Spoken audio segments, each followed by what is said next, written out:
Yo, what is going on, you guys? Welcome back to a brand new video. In today's video, this is part 1 and 2, both combined, of what if Peter never trusted Mysterio with the Edith Glasses. In this video, you can watch both parts 1 and 2 back to back, so you can get the full story. But before we do get into the video, if you are new around here and enjoy all types of fanfiction content, then make sure to hit that subscribe button, and make sure to hit the bell next to the subscribe button so you do not miss another fanfiction video as soon as it comes out. And also, I want to give a quick shout out to I Am Superhero, who have dedicated themselves to making really cool clothing designs based off your favorite superheroes from people like Batman and Spider-Man and many more. So if you are interested in that, then make sure to click the link in the description down below. But with that being said, let's get straight into the compilation. I hope you guys enjoy the video. We start our story during Far From Home. Peter is on his trip and Mysterio's plan is in motion. He needs those glasses from Peter. After the Molten Man fight, Mysterio and Peter end up at the bar. But this time, instead of Peter giving the glasses, he says to Mysterio that he realizes what he has to do now. He just wanted a vacation where he wanted to get to know MJ, and Mysterio would start banging on saying that Peter wants to be with her, and Peter will agree, but also he says that he needs to be the best Spider-Man, to live up to Tony Stark, to be the Spider-Man that Tony wanted him to be. The fight, the elementals, everything has made him realize that he can never stop being Spider-Man, no matter what. With great power will come great responsibility. Now, although that line is said in No Way Home by Aunt May, and that is supposedly meant to be Peter's great responsibility speech, I still do think there will be a hint of that here before, because I do think Tony's death will put a level of responsibility on Peter, meaning that in this moment, instead of giving the glasses to Mysterio and being responsible that way, he will bring the responsibility within himself. Peter won't give Beck the glasses and Peter leaves for the night. The barman comes over and asks if they should stop him, and an infuriated Beck says no, he'll have to go with plan B. We cut to the bridge scene later on in the story. Peter and MJ are on a nice stroll, and MJ will reveal to Peter that she knows he's Spider-Man. This scene will play out relatively the same as it did in the actual movie, where Peter will deny that he is, and MJ will say that it's obvious. Peter will think to himself that he has to be the greatest Spider-Man he can be. People like MJ can't find out, or else they will be in danger. The only difference in this scene is that they don't make it to the piece of fallen tech from Mysterio's drones, which never leads to any suspicion. And wouldn't you know, Mysterio is waiting in the shadows to enact his plan B, which moves the timeline forward. An explosion occurs. It's the big elemental that we saw from London at the end of the film, but instead it's here in Prague. Mysterio's team have been working day and night to try and get this up and running for Prague, and they've done it. Peter looks over to it. He turns back to MJ. MJ says it's fine, she won't tell anyone. Peter gulps as he knows that he doesn't have a choice. Peter jumps into action and swings over to the scene, donning his Night Monkey Spider-Man suit. Nick Fury contacts him and asks him where Beck is, and Peter says that he doesn't know. The elemental will tear up Prague like it's nothing, putting Spider-Man under massive pressure. This time, he doesn't have the help of Mysterio, and this time, he's all by himself. Although donning the Night Monkey suit and trying to once again seal his identity, the suit is getting ripped apart as well. The fight is brutal, and it's harder than the first, except when one of the drones becomes faulty and the image becomes slightly tainted. This catches Peter's eye, out of the corner of his eye nonetheless. He looks over to the broken drone as it keeps glitching in and out. Peter is confused. We cut to Mysterio behind the scenes. He's angry. He's giving it full beans against Spider-Man from the control room, saying that he needs those glasses. He is trying to kill him. We cut back to Spider-Man, who is experiencing the hardest fight of his life. But when the drone glitches, he jumps through to the inside of the hologram to see that the entire elemental has been made up of holographic drones all this time that just shoot lasers and cause damage. Peter is really confused. Were all the elementals like this? Peter contacts Fury and says that he thinks he's figured it out. The elementals were never real or world-threatening. Fury asks why, and Peter says that because they're holograms. Nick says that, are you saying that Beck lied? And Peter says that he doesn't know, but something seems very off. We cut back to Mysterio, who starts to feel anxious. They're onto him. Not just Peter, but Fury too. As Spider-Man starts to destroy the elemental from the inside, Mysterio becomes even more infuriated. He must do something before it's all over. As Spider-Man destroys the drones, Mysterio makes his way to the bridge, where MJ watches on. Mysterio snatches MJ and takes her. MJ screams out as Mysterio flies away back to base. We cut back to Spider-Man, who is battered and bruised from the fight. His Night Monkey suit, like I said before, is majorly damaged. He fights off the rest of the drones and comes out victorious. We cut to a scene with Nick Fury and Spider-Man limping back to base. They discuss the events that have just transpired. Nick thinks that it's suspicious what Mysterio told them, and Peter agrees. They need to contact Mysterio and ask why he wasn't at the fight, but more importantly, why he lied. Fury agrees with Peter and tells him to go back to his trip for now. Fury will contact him when he has more information about the situation. Peter should go back to not rouse any suspicion, and Fury will do some digging. Peter strolls back across the bridge, and MJ isn't there. He figures, well, she must have gone back to the hotel. He wouldn't blame her, to be honest. Peter reflects on what happened and pulls out the Edith glasses, and is thankful that he didn't give them to Mysterio, after what potentially could have been a plot to trick Fury and Spider-Man all this time. Peter returns to the hotel, and everyone greets him, saying that they're glad he's alright. But where's MJ? Peter looks at Ned for help, and in confusion, Ned just shrugs. Everyone says that the two of them went out together, but where is she? Peter says that they have parted ways, and Mr. Harrison tells Peter that you should never leave each other alone in an unfamiliar place, especially a foreign country where you've never been before. Peter starts to get worried, thinking to himself that MJ should have made it back by now, but she hasn't. No one else has seen her, and it's at this moment that Peter realizes what has happened. He remembers back to telling Beck about how much he just wants to be with MJ, and how much she means to him, and how he just wants to get to know her on this trip, and he wants to get together with her. Mysterio, the man who lied about the elementals, the man that didn't help him in the last fight, has taken her because he knows that Peter is onto him. Peter realizes this now. He knows what he has to do. Peter Parker must find her, and quick, because MJ Watson is missing in action. And at the moment, it's all Peter's fault. Peter is frantic. He realizes what has happened and he puts all the pieces together in his head.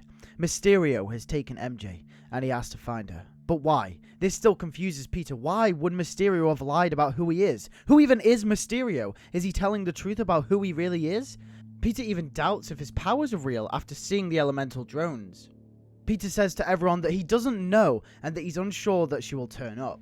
They all go back to their rooms and Mr. Harrington says that if she doesn't show up within the next 20 minutes, he's going to have to contact the hotel security and then call the police. Peter nods as they go back into their rooms. Ned and Peter are freaking out and Peter tells Ned the situation. Peter says that this might be it. His identity might be out. There is no way he can slip away without everyone figuring out who he is. Ned says that he'll try and make some kind of excuse up, and Peter says that they can't keep doing this, making excuse after excuse up because eventually it's gonna loop back around to them. Peter says that his problem is that he's trying to live two different lives and it's just not working. Ned comforts Peter in this situation and says that they'll find MJ. That's the most important thing. Peter says that he knows, but what is good saving her if the world knows who he is? They'll just go after her anyway. Ned looks down and so does Peter. They share a silent moment together before Peter pulls out his Night Monkey suit. It's ripped and damaged. Ned asks, "What are you gonna do?" And Peter pulls out a black hoodie and some joggers and takes the mask from the Night Monkey suit. It has an eye hole missing, but it'll have to do. He says that he's going to go get MJ. Peter swings away into the night. We cut to a scene with Fury as Peter explains the situation to him, and that Mysterio has taken MJ. Fury says that they can't jump to conclusions, she might just be missing. Peter says that he knows it. He knows it's Mysterio. All of the information lines up too perfectly. Fury says that he's been tracking Beck and he tracked him back to a location, but nothing is suspicious as he says that that's where Beck said he was staying. Peter says that he's going. Nick says that he can't. Peter asks why, and Nick says that in the event that this is bigger than both you and I, they need to evaluate their options on how to deal with Mysterio first, and Peter gets angry. He shouts at Fury, saying that he's got MJ, and if he thinks he's not going to go after Mysterio when he's got one of his friends, then he's just got him all wrong. Peter says that he's going, whether Fury likes it or not. Just before Peter leaves, Fury speaks. He says he's just as defiant as Stark was. Although bitter, it's almost a sweet moment where Fury recognizes the determination within Peter. He recognizes the fight, and the willpower to save people. Peter leaves with his broken suit, to fight his biggest fight yet. This story pits Peter as the complete underdog, not knowing how to utilize the glasses and not really knowing much at all. And going in with no tech, a broken suit, and just his web shooters, Peter is set up for a fall. He arrives at the location that Nick tracked Mysterio to. It's dark, damp, horrid, almost sewer-like. Peter sees MJ in the middle of the room. He leaps down from the shadows and MJ is relieved to see him. Peter unties her and they hug one another. She asks how he found her, and Peter said that Fury tracked Mysterio back here. Peter explains the situation to MJ and how he's not who he says he is, and then a voice can be heard in the background saying that you are smarter than you look, and out of nowhere the room changes and switches. The room was an illusion as Mysterio appears in front of him with drones surrounding the both of them. We get a shot of the control room with Mysterio's workers which lay behind an illusion wall. Beck says, "You figured me out," and Peter says, "Why do you take MJ?" And Beck goes on to say that he needs something from him, and if he gives it to him, he will let him and MJ go free. Peter asks, "What is it?" And Beck says that you know what it is. Peter pulls out the glasses from his back pocket, and Beck says, "Give them to me." Peter says that he can't do that, and Beck screams in his face to give him the glasses. Peter crouches in a fighting stance as he tells MJ to run. MJ runs but is cornered by the drones as Mysterio and Spider-Man go at each other. They fight, Mysterio using his illusion tech and Spider-Man trying to figure out what's real and what isn't, but he can't. He notices MJ is cornered by the drones and swings over to help her. Peter blows up the drones and swings to one of them and throws it through the control center window, which shows the crew behind the wall. Peter notices this and thinks to himself, that could be a way to switch all of them off. Then Mysterio will be powerless. Mysterio and Peter come to a standstill, and Peter asks him, why is he doing this? Beck goes on to explain the situation with him and Tony Stark, and how he wants that power back, and how it all starts with the glasses, which will make him look like the best superhero of all time. Peter says that he's never getting his hands on those glasses. They both engage back in battle whilst MJ tries to find her way out of the building. She notices what Peter noticed before, the control room on the upper left of the building, with a bunch of people in. She thinks that she could somehow switch all the drones off if she gets up there. She looks towards the vents and climbs through them. Peter and Mysterio continue fighting one another. Peter gets the upper hand for just a second and takes the opportunity to swing through the control center, smashing the glass and breaking the illusion. Then Mysterio transforms into a massive creature and Peter says to himself, it's not real, but his fears get the best of him as the creature pummels him into the wall. Mysterio appears in front of him as he smacks Peter around the face. At this point, all of Mysterio's workers have dissipated from the situation as to not be caught in the action. Beck points a gun at Peter's head, also having the last few drones surround him too. Beck says to give him the glasses now.